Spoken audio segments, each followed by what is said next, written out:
इतिहास में पता है, कुछ हीरोज ऐसे होते हैं जिनकी कहानी उनके पैदा होने से भी पहले शुरू हो जाती है।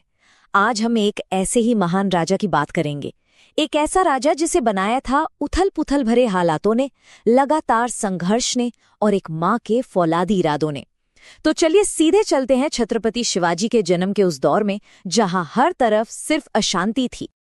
जरा सोचिए, एक पूरे साम्राज्य का भविष्य टिका किस पर था? एक पिता जो दुश्मनों से अपनी जान बचाकर भाग रहा था, और एक माँ जिसके गर्भ में पल रहा था भविष्य का वो राजा।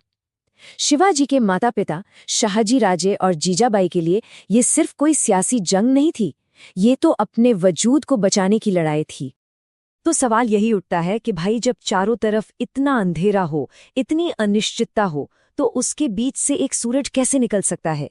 एक बच्चा जिसका तो जन्म ही एक जंग था, वो आगे चलकर इतिहास का रुख मोड़ने वाला राजा कैसे बना? चलिए इसी सवाल का जवाब ढूंढते हैं। तो कहानी का पहला पड़ाव है जन्म। और ये जन्म किसी शांत आलीशान महल में नहीं हुआ था। नहीं, ये हुआ था युद्ध और उथल-पुथल के ठीक बीच में। ये वो वक्त था जब दक्कन की जमीन पर हर कोई बस अपनी सत्ता के लिए लड़ रहा था। मतलब 17वीं सदी की शुरुआत में दक्कन का पठार मानो एक जंग का मैदान बन गया था।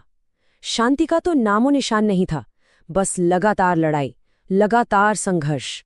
स्टेबिलिटी यानी स्थिरता, वो तो बस एक ख्वाब था जो बहुत दूर था। अब जरा उस टाइम के पॉलिटिकल हालात को समझिए।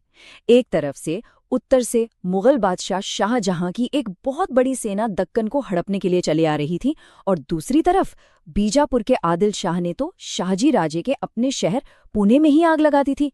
सोचिए, शाहजी राजे दो बड़ी ताकतों के बीच बुरी तरह फंस गए थे, और ऐसे में उनके साथ ही उनकी गर्भवती पत्नी जीजाबाई। अब उनकी सुरक्षा ही सबसे बड़ी चुनौती थी। तो इतने मुश्किल हालात में एक पति और होने वाले पिता के तौर पर शाहजी राजे ने एक बहुत जरूरी फैसला लिया। उन्होंने अपनी पत्नी और अपने होने वाले बच्चे की जान बचाने के लिए उन्हें शिवनेरी के मजबूत किले में भेज दिया। वो किला पहाड़ों के बीच में उस वक्त सबसे महफूज जगह थी। और फिर वो दिन आया, 19 फरवरी 1630। जब बाहर जंग के ढोल बज रहे थे, तब शिवनेरी के किले के अंदर एक बच्चे के रोने की आवाज गूंजी। उस अंधेरे के बीच एक नई रोशनी ने, एक नई उम्मीद ने जन्म लिया, और उस बच्चे का नाम रखा गया शिवाजी। अब शिवाजी के बचपन पर अगर किसी का सबसे गहरा असर पड़ा, तो वो थी उनकी माँ जीजाबाई। असल में उनकी दी हुई सीख ने ही शिवाजी के कैरेक्टर की नींव रखी। शिवाजी की पहली गुरु असल में उनकी माँ जीजाबाई ही थीं। वो उन्हें सिर्फ किताबें नहीं पढ़ा रही थीं, वो उन्हें जिंदगी का, कैरेक्टर का पाठ पढ़ा रही थीं। रात को राम, कृष्ण, भीम जैसे नायकों की कहानियां सुनाती, तो दिन में नामदेव, ज्ञानेश्वर जैसे संतों के भजन सिखाती। ये सिर्फ कहानियां या भजन नहीं थे, ये शिवाजी के मन में हिम्मत, धर्म और इज्जत के बीज बो रहे थे। और इन कहानियों का असर भी बहुत गहरा हुआ।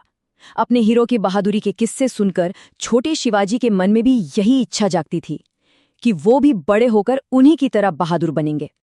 पता है, शिवाजी का बचपन किसी महल की चारदीवारी में नहीं बीता। नहीं, वो तो आम लोगों के बीच पले बढ़े।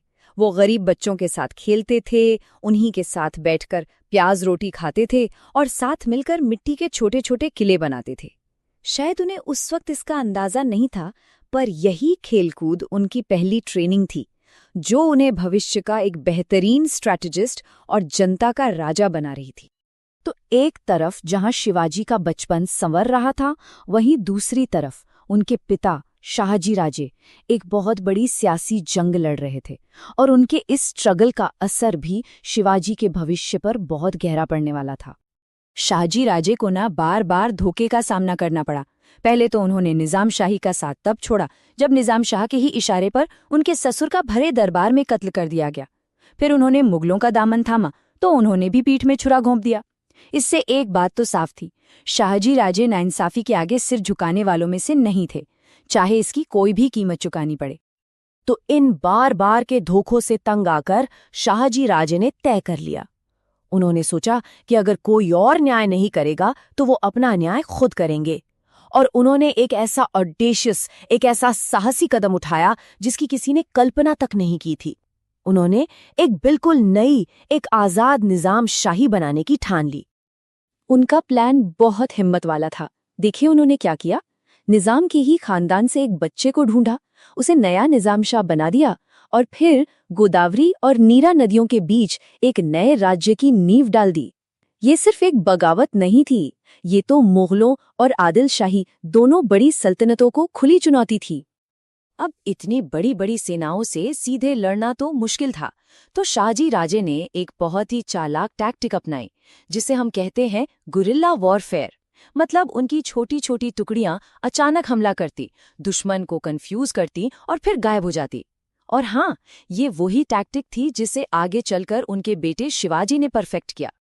लेकिन शाहजी राजे की हिम्मत भी दुश्मन की भारी भरकम फौज के आगे ज्यादा दिन नहीं टिक सकी।